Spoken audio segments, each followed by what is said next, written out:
It's another episode of the Brett Allen Show. Thanks for watching and listening. Today we are talking Star Trek Picard Season 2 and a lot of other amazing things. We're chatting with Adele Pomerenke about her current role on the show and her ballet, dancing, all the other amazing. You do a lot. Let's just be honest. Thanks for hanging out. Yeah, of course. Thanks for having me. Yeah. Well, this is huge. You made a big television debut in season 2 of this show, and a very important and iconic role. Let's talk about this.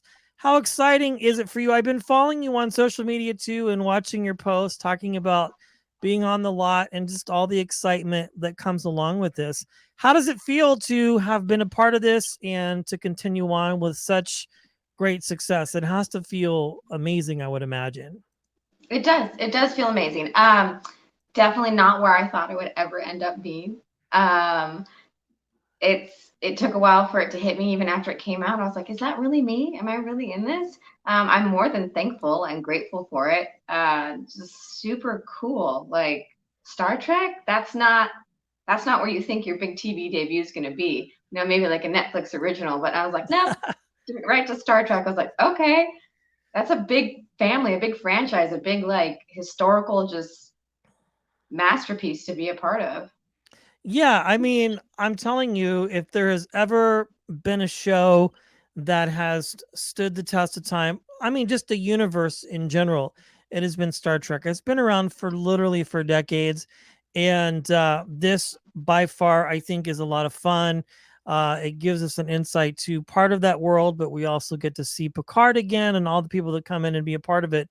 Now, you said something interesting that I want to ask you because, you've done a lot of different things and this is a biggie for you. You know, you've obviously earned it and you've worked very hard to get here. Do you ever get to a place where you think to myself, hey, I've kind of earned this a little bit. I mean, I've worked really hard. Have you been able to get to that place yet, or are you still kind of like in awe a little bit? I know it's kind of a difficult question, but I'm very curious because it should be no surprise because you're very talented that you landed this show as one of your first because it's just a lot of fun and you get to play a really cool character.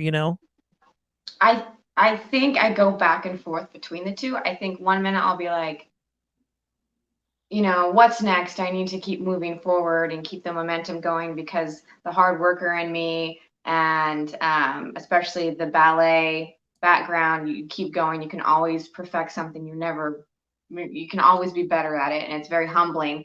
But then I'll go to moments of being like, wow, I did it. I didn't just get my foot in the door. Like I'm in the room. Okay, cool. And then I can sit back and kind of relax and not feel like I have to hustle as much. Right now, I'm kind of in the phase where I like go back and forth between the two, honestly. So I always say I can't wait till I like rest in my career a little bit more. Like obviously, I'm going to be really, really busy with it, but I'm not going to be busy constantly proving myself as much as I've had to up until this moment. Yeah, yeah, and I think that's a huge part of the world that you're a part of is I mean, I've talked to a lot of different people on the show and even some folks who are what you would consider seasoned, been at it for 20 or 30 years. And, they kind of have that moment where they're like, although I have to still work hard, I don't feel like I have to prove myself because I think that's a lot of part of your job is proving yourself. I don't know so much on the ballet side of things. We'll talk about that here in just a couple Yeah. minutes, but I'm curious, like, I think that's just kind of how it works. You know what I'm saying? Especially when you're starting out and then all of a sudden you do have those moments where you can just kind of chill a little bit. You know what I'm saying? Because I mean, this is huge. I mean, literally, the sky is the limit. At this point after this. For space. Yes, or space. The stratosphere, the unknown. Mhm. Yes, that is very true. Well, you do have a background in ballet, so again, before we go on, congrats on this. I'm excited to see what happens and how far this goes for you and all the other amazing things. But Thank you do you. have a background in ballet and in dance. You're very well rounded in that regard. Um, so where was the moment for you where you knew that acting was something that you wanted to take a swing at as far as doing that? Because you had been doing ballet for quite some time from what I understand. Right. I was out of a contract for a season from a ballet company, and that's kind of a big deal as a dancer. Not having a Yeah. contract, not knowing where you're going in August when the summer vacation's over is a big deal. And I was supposed to go on some tour for some pilot that was like kind of like a live touring show kind of thing, dancing, singing, acting, you do all of the stuff. But it fell through last minute funding. Okay. That was my first experience learning that a lot of stuff doesn't happen in the industry. But then I decided, well, I'll get an agent and see if I can get some gigs dancing and music videos and this and that. And then I kind of ended up on set. I liked being on set, ended up getting mic'd up and learning about that. I was like, okay, this is fun, you know? And then I went on to do background work because I figured if I'm going to see if I can handle this, Yeah. go to like the, I don't want to say the bottom of the totem pole, but I mean, that is the foundation, right? So important background actors are. So I was like, Yeah. I'm going to go be one of those because I hear they're not treated very well because they're not, unfortunately.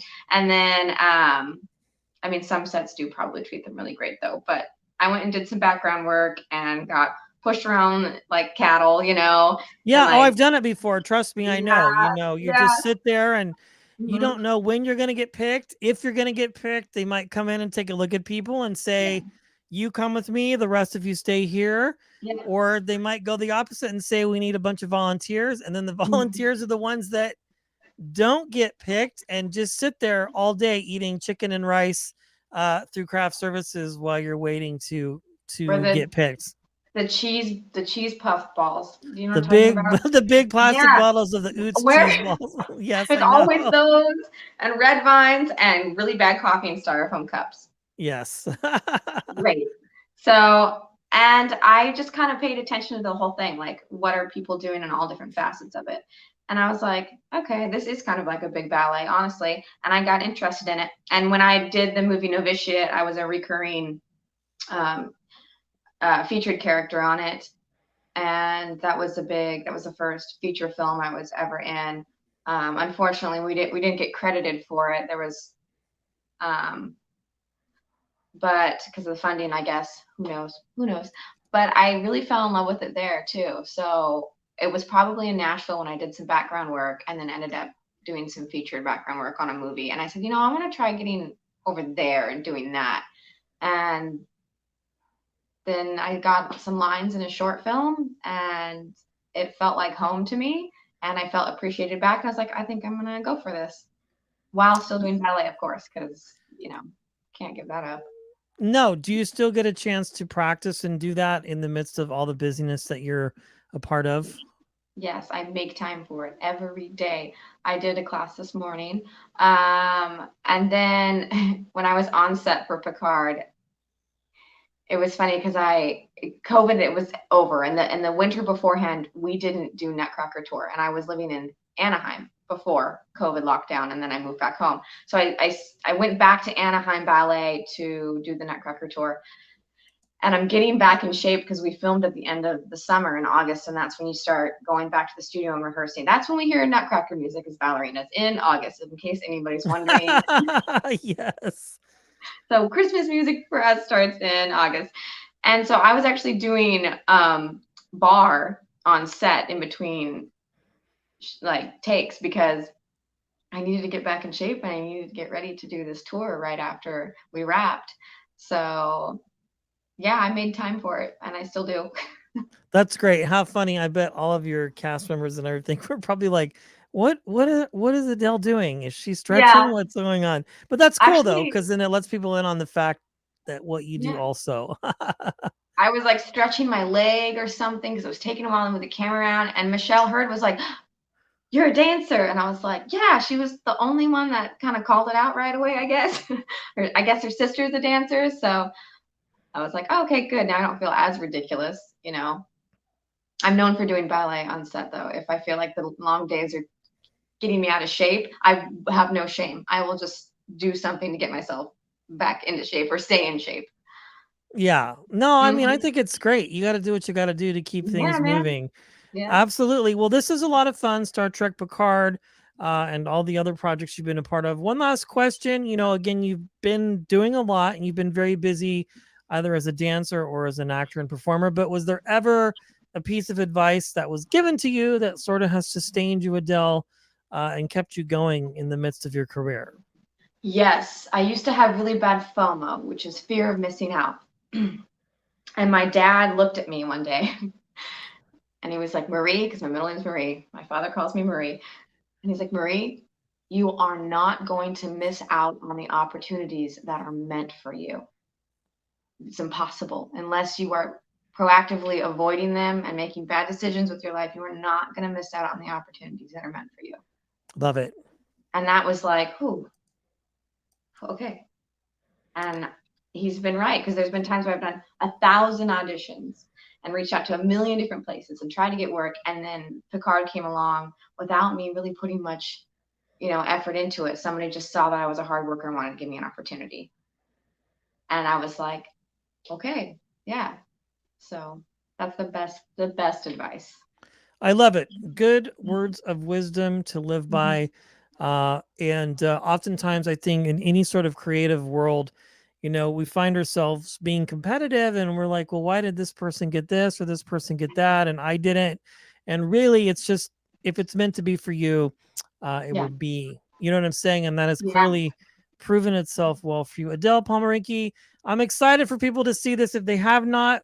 What's next for you and all the other amazing things, maybe on tour with ballet. You have a lot going on. Thank you so much for hanging out with us today. I appreciate it.